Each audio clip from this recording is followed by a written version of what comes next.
तमाम रोहिंग्या घुसपैठिए हैं वो बोरिया बिस्तर बांध के गिरफ्तारी के डर से अब भागने की तैयारी में है।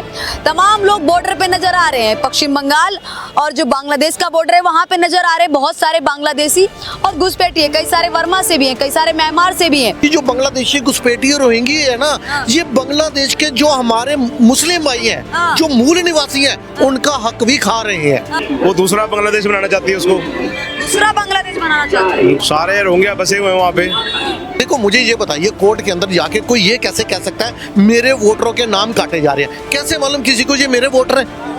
कोई एक पॉलिटिकल पार्टी ये बोल सकती है ये मेरे वोटर है?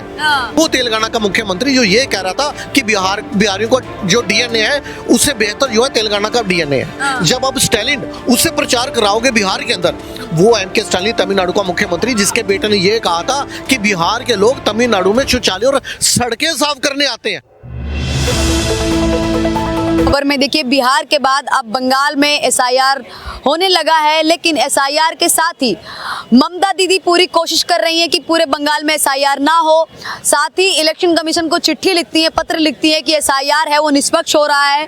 और एक सबसे ज़्यादा चीज़ वो देखने को मिल रही है कि तमाम रोहिंग्या घुसपैठिए हैं वो बोरिया बिस्तर बांध के गिरफ्तारी के डर से अब भागने की तैयारी में है। तमाम लोग बॉर्डर पे नजर आ रहे हैं। पश्चिम बंगाल और जो बांग्लादेश का बॉर्डर है वहाँ पे नजर आ रहे हैं बहुत सारे बांग्लादेशी और घुसपैठिए, कई सारे वर्मा से भी हैं, कई सारे म्यांमार से भी हैं। अपनी चेकिंग ना हो इसलिए भागने की तैयारी में है। तमाम जनता से जानने की कोशिश करेंगे कि ये जो एसआईआर हो रहा है, क्या फिर से एसआईआर होगा, बीजेपी जीत जाएगी, एनडीए की सरकार आ जाएगी? हमारे साथ मौजूद है अरोड़ा जी, से जानने की कोशिश करेंगे। सर बहुत बहुत स्वागत करना चाहूंगी 99 खबर में। क्या कहना चाहेंगे सर? देखिए बिहार के बाद अब एसआईआर है वो पश्चिम बंगाल में होने लगी है और ममता दीदी को डर सता रहा है, क्या कुछ कहना चाहेंगे आप? देखिए ममता बनर्जी को जब सीए आया था तभी डर सता रहा था, जब एनआरसी का मुद्दा होता है तो डर सताता है। एसआईआर अब स्पेशल इंटेंसिव रिवीजन होने जा रही है, मुझे बताओ इसमें किस बात का डर? एसआईआर जो है 2002 में हुआ था, क्या इतने वर्षों के बाद एसआईआर नहीं होना चाहिए? एसआईआर का मतलब कि ये देखना प्यूरिफिकेशन ऑफ वोटर्स, कि कितने वोटर प्योर हैं, कितने इम्प्योर हैं। अगर ये कुछ असंवैधानिक है तो आप कोर्ट में जा सकते हो। ये कोर्ट में चले तो गया, लेकिन इन्हें वहां से निराशा ही हाथ लगने वाली है। रीजन क्या है? या तो आप पहले एसआईआर होने दो, उसके बाद कोर्ट में जाइए। यदि आपको लगता है कि ये एसआईआर गलत हुआ है, इसके अंदर इतनी त्रुटि है, उन त्रुटियों को लेके इनको उच्चतम न्यायालय जरूर जाना चाहिए। लेकिन पहले होने तो दो। लेकिन होने से पहले आपकी बुखलाहट से जनता को पता चल रहा है कि ममता बानो की इतनी बुखलाहट किस लिए है। रीजन क्या है कि जिस दिन एसआईआर वहां पे स्टार्ट हुआ उसके तुरंत बाद वहां पे बॉर्डर्स के ऊपर बांग्लादेशी घुसपैठिए रोहिंग्या दिखना शुरू हो गए। और आपको बताऊं मैं जानकारी के लिए, ये जो बांग्लादेशी घुसपैठिए रोहिंगी है ना, ये बांग्लादेश के जो हमारे मुस्लिम भाई हैं, जो मूल निवासी हैं, उनका हक भी खा रहे हैं। देखो क्यों नहीं कर रहे हैं? वो लोग कह रहे हैं कि क्या हो गया। देखो विरोध वो अंदर से चाहते तो है, लेकिन ममता बानो का वो एक कट्टर वोट बैंक है। जैसे ही एसआईआर का मुद्दा हुआ बॉर्डर के ऊपर, आपको मालूम है पहले जो न्यूज़पेपर में आया था 8000 बांग्लादेशी घुसपैठियों को बीएसएफ ने पकड़ लिया था। संख्या इससे भी अधिक है। वहां बॉर्डर के आसपास लेबर नहीं मिल रही काम करने के लिए। रीजन क्या कि सब खाली करके भाग चुके हैं। और देखो उन्हें ये डर सताया जा रहा है कि उनके बैंक अकाउंट सील हो जाएंगे, उनकी प्रॉपर्टी जब्त कर ली जाएगी। तो इससे बेहतर ये है कि शराफत से हम वहां से बांग्लादेश से निकल जाए, वेस्ट बंगाल से निकल जाए। और जेन्युइन बता रहा हूँ, वहां से जाने के बाद वहां के मूल निवासी जो मुस्लिम हमारे भाई हैं उनका भला होगा, उनको ज्यादा सुविधा है, उनका हक मार रहे हैं ये घुसपैठिए। लेकिन ममता बानो ने क्या किया हुआ है, इन घुसपैठियों को सबसे पहले इन घुसपैठियों को हटाने के लिए आवाज ममता बनर्जी ने 2004 या 5 में लोकसभा के अंदर उठाई थी। उन्होंने कहा था जब सीपीआई की गवर्नमेंट थी, जब कम्युनिस्ट सरकार थी, तो उस समय ये कहती थी इन घुसपैठियों को हटाओ। लेकिन जब ये खुद मुख्यमंत्री बनी, इनकी साठ-गांठ बैठ गई इन घुसपैठियों के साथ, और उसके बाद ये इनकी हितैषी बन गई। इन्होंने फिर उनको घुसपैठियों को अपनी अलग अलग कॉन्स्टिट्यूएंसी में फिट करवाया। देखो ममता बानो जो है वो किस वजह से, कोई विकास के कार्य नहीं हुए, कर्जा बांग्लादेश का बढ़ गया, बेरोजगारी और बढ़ गई, घोटाले और बढ़ गए। लेकिन यही बांग्लादेशी घुसपैठिए जो है वो कट्टर वोट बैंक है ममता बानो का, उन्हें वो हटाने के लिए सभी प्रयास करेगी ममता बानो। कह रहे हैं कि अल्पसंख्यक हैं, जो दबे कुचले लोग हैं, जानबूझ के इलेक्शन कमीशन बीजेपी उनका वोट काटेगी क्योंकि वो हमारे वोटर्स हैं।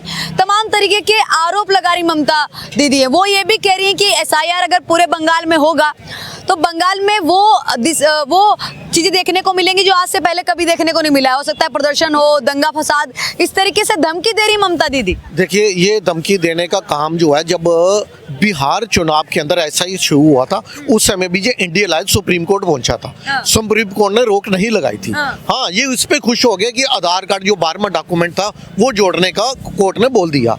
65 लाख वोटर्स के नाम काटे गए थे। उसके बाद सुप्रीम कोर्ट ने ये बोला 65 लाख वोटर कटे हैं, कोई 65 लोगों को सामने ले आइए आप जिनके वोट गलत कटे हैं। ये 65 क्या, 6 आदमी, एक व्यक्ति नहीं सामने आया जिसका गलत वोट कटा हो। कहने का मतलब अभी तो सिर्फ 6% SIR के तहत बिहार में वोटर काटे गए।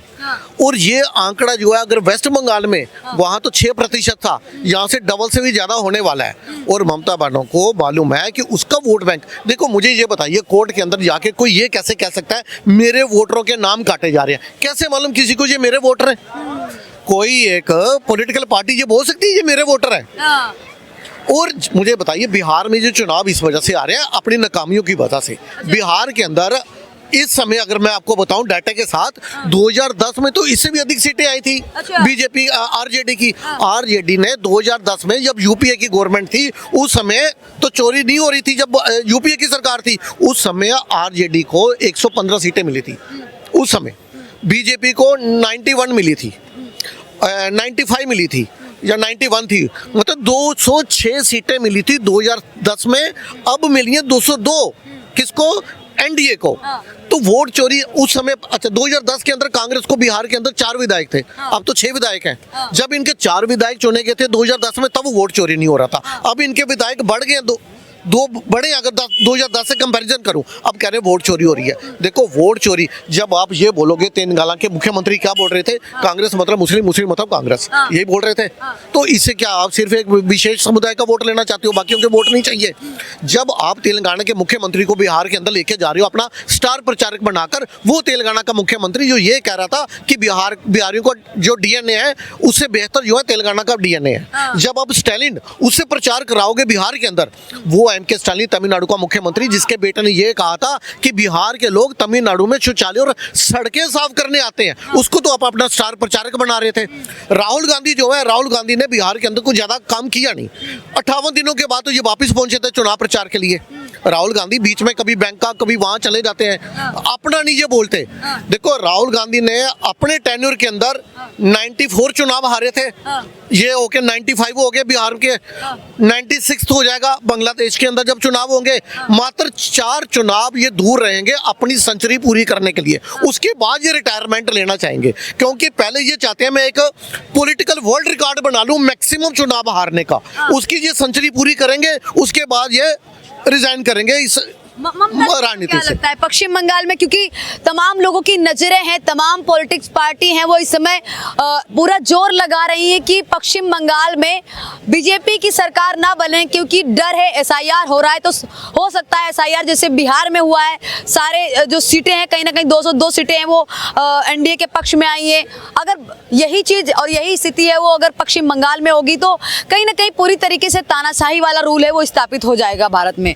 देखिए पश्चिम बंगाल के अंदर अगर मैं पिछले चुनाव की बात करूं तो 48% मिला था वोट टीएमसी को और 38% था बीजेपी को, 10% का ये गैप था। और ये जो घुसपैठी है ये जब भागेंगे इनकी संख्या 15-20% होने वाली है। ये 15% या 20% ये वोटर भागेगा अपने देश वापिस, रोहिंग्या भागेंगे।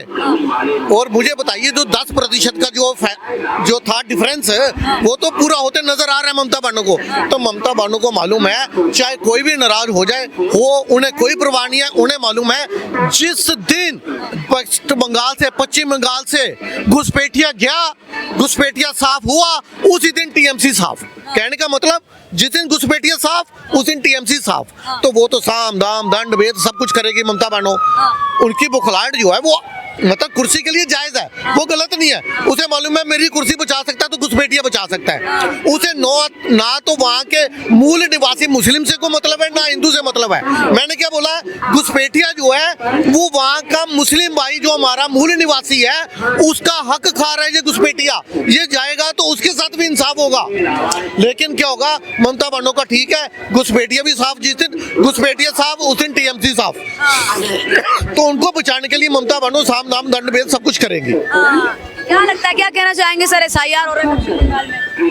बिल्कुल सही हो रहा है, हैं? सही और होना चाहिए। ममता दीदी को डर सता रहा है, बिल्कुल सता रहा है, वो दूसरा बांग्लादेश बनाना चाहती है उसको। दूसरा बांग्लादेश बनाना चाहता है। बिल्कुल सारे रोहिंग्या बसे हुए हैं वहाँ पे। यानी हमारे वोटर्स का जानबूझ के नाम काटा जा रहा है।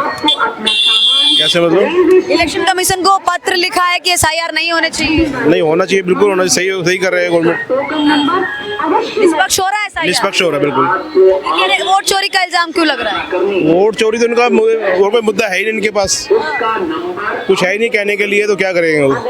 कुछ कहने के लिए है ही नहीं। क्या लग रहा है पश्चिम बंगाल में किसकी सरकार बनेगी फिर? अब बीजेपी सरकार आएगी बिल्कुल पक्का। ये भी सरकार है, इतना भरोसे के साथ कैसे कह सकते हैं? बीजेपी काम कर रही है, देश के लिए काम कर, हर चीज के लिए काम कर रही है, निस्वार्थ काम कर रही है। एक यही पार्टी है जो देश बचा सकती है। यही पार्टी जो देश को बचा सकती है। ममता दीदी कह रही है ममता है तो बंगाल है, बंगाल है तो ममता है। नहीं, इसको जाना चाहिए। ममता का जो तानाशाही वाला ये राज है खत्म होना चाहिए। नहीं, ये भी दूसरा बांग्लादेश बना पाया किसी दिन तक। दूसरा बांग्लादेश बन जाए।